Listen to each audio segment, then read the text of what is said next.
What is going on, guys? JD from New York here, and this is WWE Off The Script number 56, part number 2 for your Saturday morning, week ending March 15th, 2015. Man, I hope you guys are having a great weekend. You guys know if you see Off The Script in your sub boxes Friday, Saturday, and Sunday, it's going to be a big fucking weekend, man. Thank you all so much for your continued love and support. Thank you so much for making Off The Script incredibly popular week in and week out right here on my channel, man. Thank you guys so very much. If you missed yesterday's video, man, Brock Lesnar, Vince McMahon, the latest exclusive backstage details on Brock Lesnar's WWE contract. What is going on between him and Vince McMahon? If you guys want the latest, make sure you go check that video out. Link at the top of the description down below. You are watching Off The Script, the number one fucking source for WWE news and rumors right here on YouTube.com, man. Don't forget that. If you're not subscribed to this channel, I have no idea what you're waiting for, man. Hit that subscribe button for all your WWE needs. If you guys are not following me on Twitter and all of social media, all your links are right there in the layout of Off The Script. And we're not going to stop. We're not going to stop with the exclusive stories, man. I got a fucking massive story that could take place on Monday Night Raw following WrestleMania. A lot of people have been asking, what is going on with Brock Lesnar and The Undertaker? Will the WWE reference Brock Lesnar and The Undertaker unfinished business dating back to New Orleans and WrestleMania 30? It's been something that has been on a lot of minds in the wrestling industry, on the minds of wrestling fans all across the world. Will The Undertaker ever confront Brock Lesnar after last year's beating and Brock Lesnar conquering the undefeated streak of the Dead Man? There have been many WWE fans who have been wondering if The Undertaker will ever attempt to get revenge at Brock Lesnar at some point in the near future. While there are no plans to have Brock Lesnar versus The Undertaker in a rematch at this year's WrestleMania, obviously with Roman Reigns going against Brock Lesnar for the WWE Championship and then The Undertaker going one-on-one with Bray Wyatt, those matches are already set in stone, okay? There are plans to have The Undertaker confront Lesnar after WrestleMania. Now, take everything I say here with a grain of salt, man. This could be true, it might not be true, and it may never happen, man. But I'm letting you guys know that there are plans right now, rumored plans, for The Undertaker to confront Brock Lesnar after WrestleMania, and this could all tie in to if Lesnar does leave the WWE. If Brock Lesnar decides to leave the WWE at the end of this month, WWE's way of writing him off television will be to have The Undertaker completely obliterate him on the post-WrestleMania Raw. But if Lesnar decides to re-sign with the WWE, then it's likely that the WWE won't have The Undertaker seek revenge at all on Brock Lesnar. It's a strong possibility that WWE will hold off The Undertaker's return until WrestleMania, where he'll likely defeat Bray Wyatt, and make one more appearance the following night on Raw before disappearing for yet another year. There hasn't been much of an update on Brock Lesnar's WWE status, but I gave you guys all the exclusive backstage details in Off The Script this weekend on part 1, okay? But the one big hang-up that I did discuss was Lesnar resigning with the WWE, and that all he wants right now is to fight in the UFC while being under WWE contract. Hence Paul Heyman's line on Raw: if Brock Lesnar wants to spend the summer unifying the WWE and UFC heavyweight championships, then that's what he'll do. If Lesnar returns to the world of MMA via the UFC, it's likely that he'll take on his biggest UFC rival, Frank Mir, in his return match. Both Lesnar and Mir have a victory over each other, and their second fight back at UFC 100 was the single biggest drawing pay-per-view main event in UFC history. So the UFC definitely believes that a third fight between the two would do massive business. If Lesnar resigns with the WWE, there has been talk of having him retain the WWE Championship by defeating Roman Reigns at WrestleMania. WWE is becoming more and more nervous about Reigns being the man as we get closer to WrestleMania due to the fans' apathetic reaction to him as of late. WWE critics have even compared Reigns to Lex Luger in 1993 and Kevin Nash in 1994, as both of them got heavy main event pushes based on their look and not based on how over they were with the fans. WWE bailed on Luger in 1993, but they did go full steam ahead with Nash in 1994, and he, because one of the longest reigning WWE champions of all time was Diesel, holding that title for over a year. Whether Lesnar retains the title or not, it's likely that he'll be off TV for a very long time following WrestleMania. Now, okay, I like that they compare Reigns to Lex Luger, and I like that they compare Reigns to Kevin Nash. Okay, Reigns is not getting the reaction that WWE wants. And I got a story tomorrow as the top story for Off the Script 56 Part 3, where I will explain to you in detail fans walked out on Monday Night Raw and the main event because nobody cares about Roman Reigns. Roman Reigns has not uttered one fucking word to Brock Lesnar or Paul Heyman. Really, if he did anything, it was barely anything at all during this entire build for his match against the Beast at WrestleMania. You're not going to build a champion if he's not going to interact with the biggest fucking threat in the WWE, and that is Brock Lesnar, man. You're not going to make anyone believe, and I discussed this heavily in Part 1. But, going back to the story, Lesnar and The Undertaker, WWE usually thinks that their fans are retarded, man, but this is something that nobody... If you're a fan of the WWE, if you're a fan of professional wrestling, if you watch WrestleMania, if you're a WrestleMania historian, you're not going to forget what happened with The Undertaker at WrestleMania 30. There is no way the WWE can ignore this, being that The Undertaker has now one loss on his record during WrestleMania, okay? He was undefeated previously, as we all know. WWE definitely needs to bring this to everyone's attention. They need to script something with The Undertaker to have him confront Brock Lesnar regardless if he stays or if he goes, man. Because it needs to be addressed. There's no way the WWE can just let this go and have The Undertaker just forget about it. You know, that streak was very important to The Undertaker. There's a reason why he came back every year to defend that streak. If The Undertaker did not care, and I'm talking about the character The Undertaker, okay? Storyline-wise is what we see on TV. WWE has always booked The Undertaker to care about the streak, to the point where he put his career on the line against Shawn Michaels and Triple H. Plain and simple. You're not going to book The Undertaker in those types of matches with those types of stipulations if the man did not care about the streak. Mark Calloway is a different story. Mark Calloway is a company man, okay? He loves the WWE. He will do whatever Vince McMahon tells him to do. He would not be back if he did not care about what has gone on with his character, The Undertaker.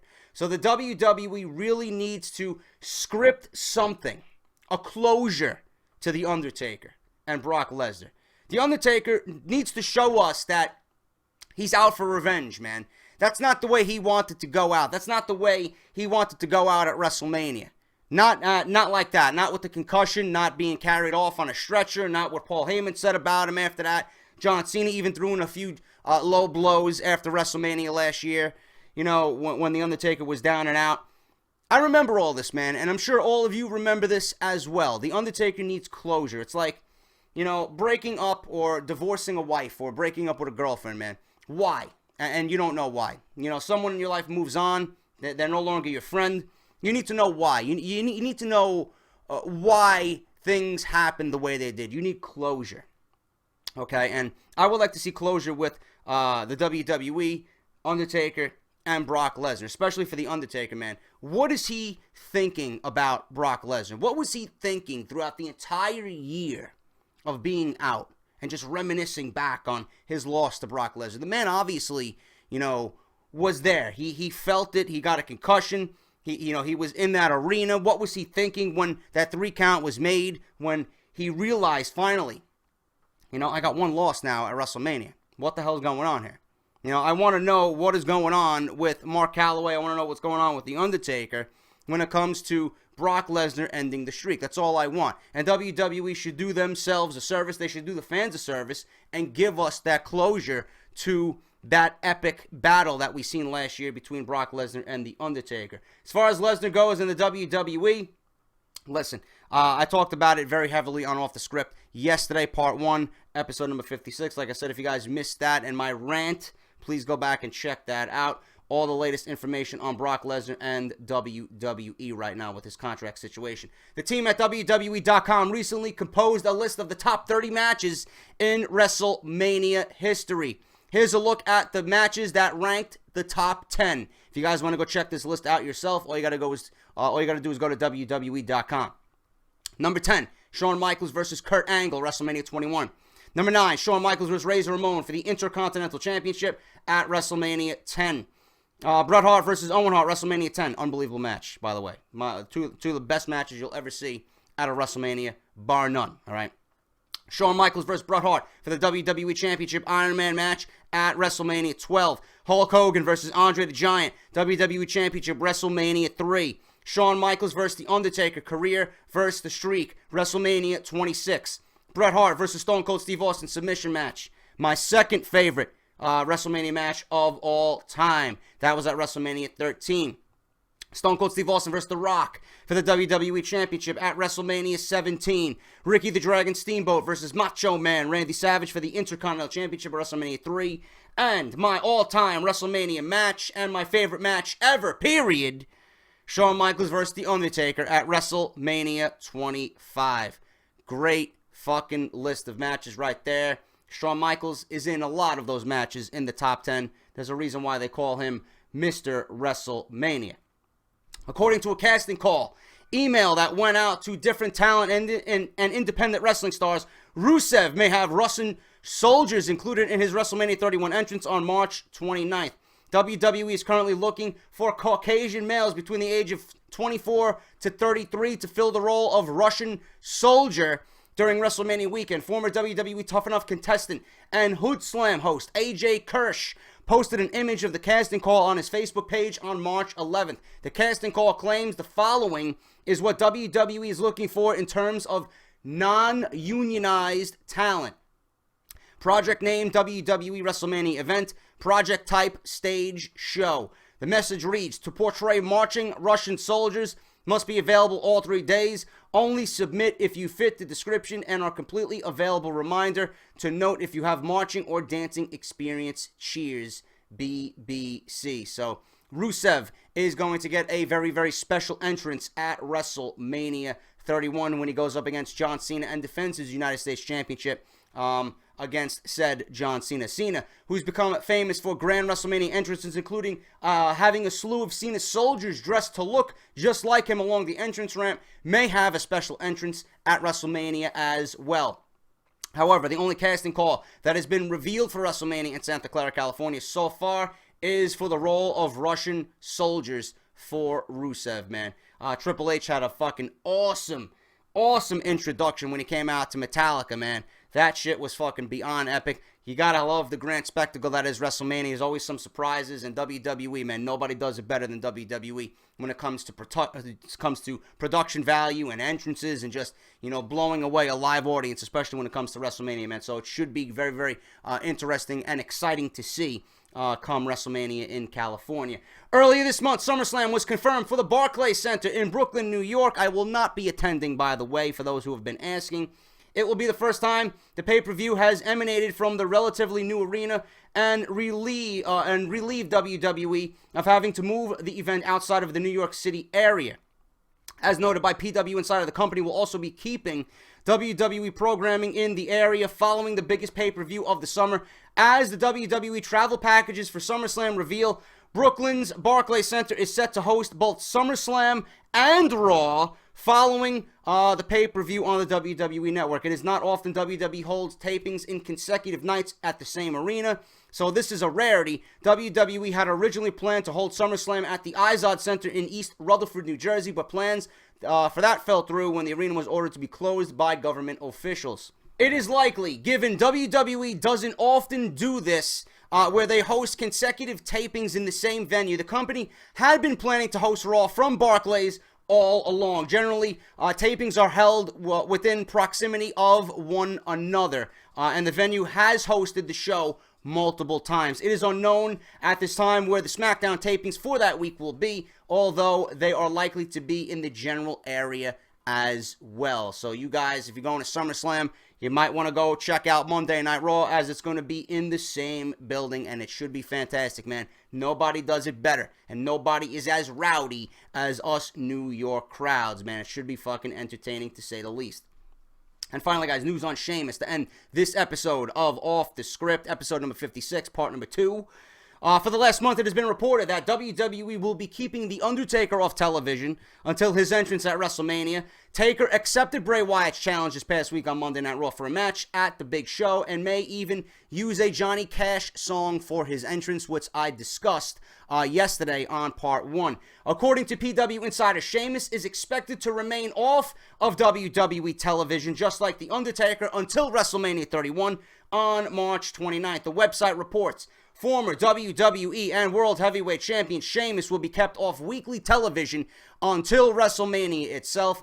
Vignettes have been airing for months, promoting the return of Sheamus, and he had been rumored for a match with Daniel Bryan as a heel for the past 2 WrestleManias. However, Bryan's fate has been sealed for the show in California. With that said, it is likely Sheamus will likely end up in the multi-man match at WrestleMania, competing in the Andre the Giant Memorial Battle Royal.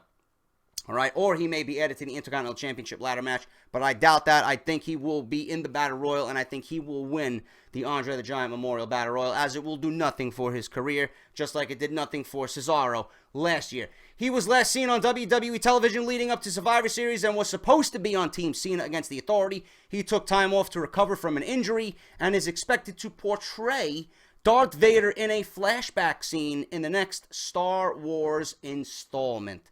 And there you go, guys. Sheamus coming back at WrestleMania. He will be off TV, and he will probably be in the Andre the Giant Memorial Battle Royal. And I do see him, like I said, winning that Battle Royal. And again, it will do nothing for his career, and nobody will care. And Sheamus will be back on TV. I think Sheamus is going to be a welcome sight back, as long as he does turn heel. Sheamus being the goody two-shoes, the clown, and telling jokes is not the Sheamus I want to see come back, man. I want to see a vicious Sheamus. I want to see a Sheamus that's going to fucking kick someone's teeth down their throat. That's the guy I want to see come back. And I'm glad Sheamus is not going to go one-on-one with Daniel Bryan at WrestleMania, as that would have been a fucking travesty after Daniel Bryan had such a monumental WrestleMania last year. WWE did wise with booking Sheamus and putting him in the Andre the Giant Memorial Battle Royal, like the rumor says. Hopefully that will happen. And then Daniel Bryan, I don't know what the fuck they're doing with Daniel Bryan. They're really treating him like shit this year, putting him in the IC title ladder match. If he does win it, fine. I'll be all for that. Daniel Bryan will definitely bring some prestige back to that belt, and maybe we'll get that Daniel Bryan versus Dolph Ziggler match for the IC Championship, man. That would be one hell of a fucking headlining match at SummerSlam, I will tell you that. So things could be looking up for Daniel Bryan, but I would rather him be in the world title hunt. And you guys know my feeling about that. I do think Daniel Bryan should have been placed in the main event at WrestleMania, but I know you guys don't want to hear that again and again and again. But that is the latest on Sheamus, and that is what's going on with Daniel Bryan as he is now confirmed for the IC Championship ladder match at WrestleMania. That is Off the Script, guys. This is episode number 56, part number 2. If you did indeed enjoy this video, hit that thumbs up. Let me know what you guys think about the top stories for this video. Let me know what you think down below in the comments. Let me know everything, what you guys think about The Undertaker and Brock Lesnar. Do you want to see The Undertaker confront Brock Lesnar after last year's loss at WrestleMania? Let me know what you guys think about Sheamus. Let me know what you guys think about pretty much everything that I talked about in this video, man. Tomorrow, what I got lined up: Roman Reigns. Fans leave early during Roman Reigns' match on Monday Night Raw. I got massive news on NXT. What's going on with NXT? Bill DeMott has been fired. He was let go. He stepped down, whatever you want to call it, man. He is no longer the man in charge for developmental down in NXT, man. No longer training the guys down in NXT. And NXT might be coming to the ECW arena in Philadelphia, Pennsylvania, man. I got a lot of news on NXT, so don't miss part 3 of Off the Script tomorrow. It should be fucking epic as always, man. Like I said, if you enjoyed it, hit that like button. Subscribe if you're not subscribed, man. I don't know what you guys are waiting for. If you're not following me on Twitter at JD from NY206. If you guys want more additional wrestling content, Joe Cronin Show and the guys over at Chair Shot Reality, LeBar, Eisenberg, Ghoulish. Go check those guys out at WrestleZone.com and also on YouTube. All their links, Cronin and Chairshot, links are down below to all their social media, man. Thank you guys for watching. I'll see you guys on Sunday. Until then, this is JD, and I'll talk to you guys very soon.